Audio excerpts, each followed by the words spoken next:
జున్ను మహాభారతంలో కీలక పాత్ర పోషించిన భీష్మ పితామహుని గురించి ఈరోజు తెలుసుకుందామా? మహాభారతంలో శాంతన మహారాజు కొడుకు భీష్ముడు. పూర్వనామం దేవవ్రతుడు. భారతంలో ఒక ప్రధానమైన శక్తివంతమైన పాత్ర భీష్ముడిది. సత్యవర్తనుడిగా, పరాక్రముడిగా భీష్ముని పాత్ర చెప్పుకోదగినది. ఆయన అసలు పేరు దేవవ్రతుడు. ఆయన కారణ జన్ముడు. అష్టవసువులలో ఒకడు. అష్టవసువులు అనగా దేవలోకంలో ఇంద్రునికి విష్ణువుకి సహాయంగా ఉండే శక్తివంతమైన దేవతలు. మహాభారతం ప్రకారం సాక్షాత్తు బ్రహ్మ ప్రజాపతి పుత్రులు. ప్రకృతి తత్వానికి ప్రతీకలు ధర, అనిల, అణల, అహ, ప్రత్యూష, ప్రభాస, సోమ, ధ్రువులు. ఒకసారి వారు తమ భార్యలతో కలిసి వనవిహారం చేస్తుండగా అరణ్యంలో ఒక దివ్య తేజస్సు గల ఆవు కనిపించింది. అది వశిష్ఠుని ఆశ్రమంలో ఉండే కామధేనువు. దానిని వారు దొంగతనంగా తీసుకొని వెళతారు. వశిష్ఠుడు తన దివ్య దృష్టి ద్వారా జరిగింది గ్రహించి వారిని భూమిపై మానవులుగా జన్మించమని శపిస్తాడు. వారు వశిష్ఠుని క్షమించమని వేడుకోగా సహాయం చేసిన 7 వసువులు భూమిపై కొద్ది రోజులు మాత్రమే జీవిస్తారని, కానీ కామధేనువును తీసుకొని వెళ్ళిన అష్టమ వసువు మాత్రం భూమిపై దీర్ఘకాలం ఉండక తప్పదని చెబుతాడు. వారు ఆ శాపం గురించి ఆలోచిస్తుండగా గంగాదేవి వారి వద్దకు వస్తుంది.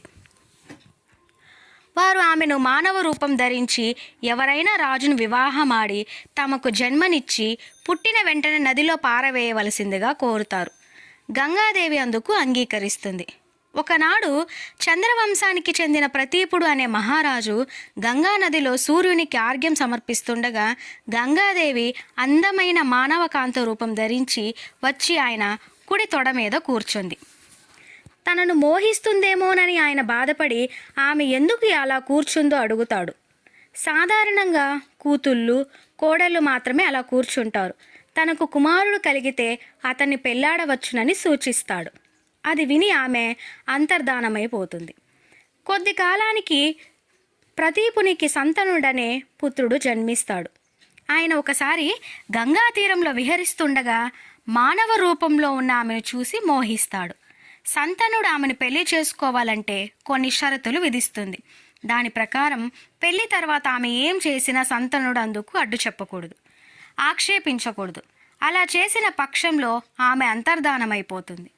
సంతనుడు అందుకు అంగీకరించి ఆమెని పెళ్లి చేసుకుంటాడు. కొద్ది కాలానికి వారికి ఒకరి తర్వాత ఒకరు 7 మగ సంతానం కలుగుతారు. అయితే ఆమె ఒక్కో బిడ్డ పుట్టిన వెంటనే నదిలో పారవేస్తూ ఉంటుంది. ఆ 7 విషయంలోనూ ఎలాగోలా ఊరుకున్న సంతనుడు 8వ బిడ్డ విషయంలో మాత్రం ఆమెను వారిస్తాడు. ఆమె ఆ శిశువుని సంతనుడికిచ్చి అంతర్ధానమైపోతుంది. ఆ శిశువే దేవవ్రతుడు. జీవితకాలం భూమి మీద జీవించాలన్న శాపానికి గురైన అష్టమ వసువు. గంగాదేవి జన్మనిచ్చింది కాబట్టి గాంగేయుడు అని కూడా పిలువబడ్డాడు. సంతనుడు కుమారుడు కాబట్టి శాంతనవుడు అయ్యాడు. సంసార జీవితం పైన కోరికతో తాను మోహించిన సత్యవతిని వివాహమాడాలని నిశ్చయించుకున్నాడు సంతనుడు. సత్యవతి తల్లిదండ్రులను సంప్రదించాడు. అప్పటికే భీష్ముడిని పుత్రుడిగా కలిగిన సంతనుడికి తమ కుమార్తెనిచ్చి వివాహం చేయడానికి వారు నిరాకరించారు. దానితో మనస్తాపం చెందిన తన తండ్రి ప్రవర్తనలోని తేడాను గమనించి మంత్రి ద్వారా తండ్రి కోరికను తెలుసుకొని తానే స్వయంగా తండ్రి వివాహం జరిపించడానికి సిద్ధమయ్యాడు భీష్ముడు. ఈ వివాహం కోసం సత్యవతి తల్లిదండ్రులు పెట్టిన అన్ని ఆంక్షలను అంగీకరించి తాను రాజ్యాధికారం చేపట్టనని, రాజ్య సంరక్షణ బాధ్యతలను స్వీకరిస్తానని, తన పుత్రుల ద్వారా ఎలాంటి అడ్డంకులు లేకుండా ఉండేందుకు అసలు వివాహమే చేసుకోనని భీష్మించి తన తండ్రికి సత్యవతితో వివాహం జరిపించాడు. ఈ భీషణ ప్రతినకు గాను అతడు భీష్ముడు అని సుప్రసిద్ధుడయ్యాడు. తన వివాహం కోసం ఇంతటి త్యాగానికి సిద్ధపడిన పుత్రుని అభినందించి తాను ఎప్పుడు కోరుకుంటే అప్పుడు మరణం సంభవించే స్వచ్ఛంద మరణ వరాన్ని భీష్మునికి ప్రసాదించాడు సంతనుడు. తన తండ్రి కోసం అతను బ్రహ్మచారిగా ఉంటానని ప్రతిజ్ఞ చేసిన గొప్పవాడు భీష్మ పితామహుడు. భీష్ముని జననం గురించి, భీష్ముని ప్రతిజ్ఞ గురించి తెలుసుకున్నాం కదా. అయితే ఇప్పుడు భీష్మ అష్టమిగా దేనిని పిలుస్తారో తెలుసుకుందాం. రథసప్తమి తరువాత వచ్చే రోజునే భీష్మ అష్టమిగా పిలుస్తారు. ఎందుకంటే భీష్ముడు అంపశయ్య మీద ప్రాణత్యాగం చేసిన రోజు ఇదే కనుక. 46 రోజుల పాటు అంపశయ్య మీద ఉన్న కురువృద్ధుడు ఈ రోజున తన ఇష్ట ప్రకారం ప్రాణాలను వదిలాడు. సాధారణంగా తండ్రి బతికి ఉన్నవారు తర్పణాలు ఇవ్వడానికి అర్హులు కారు. కానీ భీష్మ తర్పణం విషయంలో ఆ నియమాన్ని పాటించరు. అంతటి ప్రత్యేక స్థానం భీష్ముడికి ఉంది. భీష్మ పితామహుడికి సంతానం లేకపోయినా మరణించాక ఈనాటికి పితృతర్పణాలు అందుతూ ఉన్నాయి. అంతటి మహత్తరమైన వ్యక్తిగా భారత కథలో నిలిచిపోయిన మహోన్నతుడు భీష్మ పితామహుడు. ఆయనకు ఇంత మహత్యం సిద్ధించడానికి ఆయన గుణశీలాలే ప్రధాన కారణం.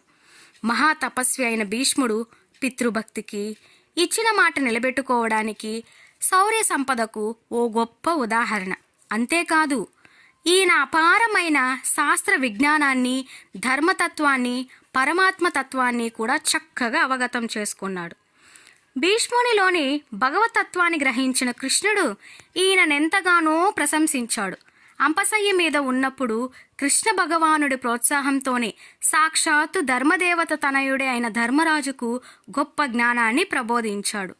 వర్ణాశ్రమ ధర్మాలు, రాజధర్మాలు, అపద్ధర్మాలు, మోక్ష ధర్మాలు, శ్రౌద్ధ ధర్మాలు, శ్రీధర్మాలు, దాన ధర్మాలు, ఇలాంటి ఎన్నెన్నో ధర్మాలను గురించి ధర్మరాజుకు ఉన్న ధర్మ సందేహాలన్నింటినీ తీర్చి చక్కటి సమాధానాలిచ్చాడు భీష్ముడు. వినగానే ఎవరైనా అర్థం చేసుకోగల తీరులో అవన్నీ మహాభారతం, శాంతి, అనుశాసనిక పర్వాలలో నిక్షిప్తమై ఉన్నాయి. ఆ కథలను ధర్మరాజుకు చెబుతున్న సమయంలో వ్యాసుడు లాంటి గొప్ప గొప్ప ఋషులు కూడా మంత్రముగ్ధులైనట్లు వింటూ ఉండేవారు. కృష్ణతత్వాన్ని బాగా అవగతం చేసుకున్నాడు కనుకనే కృష్ణుని గొప్పతనాన్ని గురించి దుర్యోధనుడికి సైతం చెప్పగలిగాడు. రాజసూయ యాగ సమయంలో అగ్రతాంబూలం ఎవరికివ్వాలా అని సందేహం కలిగినప్పుడు అక్కడున్న వారిలో దీనికి అర్హుడు ఒక్క కృష్ణుడే అని నిర్ద్వంద్వంగా అందరికీ తెలియజేశాడు భీష్ముడు. కురుక్షేత్ర సంగ్రామంలో అర్జునుడిని రక్షించేందుకు చక్రాయుధంతో తన మీదకు కృష్ణుడు పరిగెత్తుకొస్తున్నా ఆయనను ఎదిరించక ఆయన చేతిలో మరణించే భాగ్యం కోసం ఎదురు చూశాడు భీష్ముడు. అన్నిటినీ మించి భీష్మాచార్యుడు ఆనాడు ధర్మరాజుకు ఉపదేశించిన విష్ణు సహస్రనామాలు ఈనాటికి ప్రజల నాలుకల మీద నానుతూనే ఉన్నాయి. అన్నిటికంటే మించిన విశేషం ఏంటంటే ఆయన వివాహం చేసుకోలేదు, పిల్లలు లేరు. కానీ ఇలా అపుత్రకుడిగా మరణించినప్పటికీ సంప్రదాయాన్ని పాటించే వారంతా తమ పితరులకు పితృతర్పణాలను ఇచ్చేటప్పుడు భీష్మ పితామహుడికి కూడా తర్పణాలు అర్పిస్తుంటారు.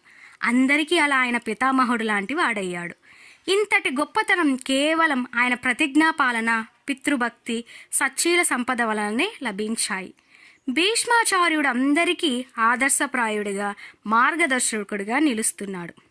భీష్మాష్టమి నాడు తర్పణము చేసినట్లయితే సంవత్సర కాలంలో చేసిన పాపములన్నీ నాశనమవుతాయని చెప్పబడింది. అర్థమైందా జున్నో?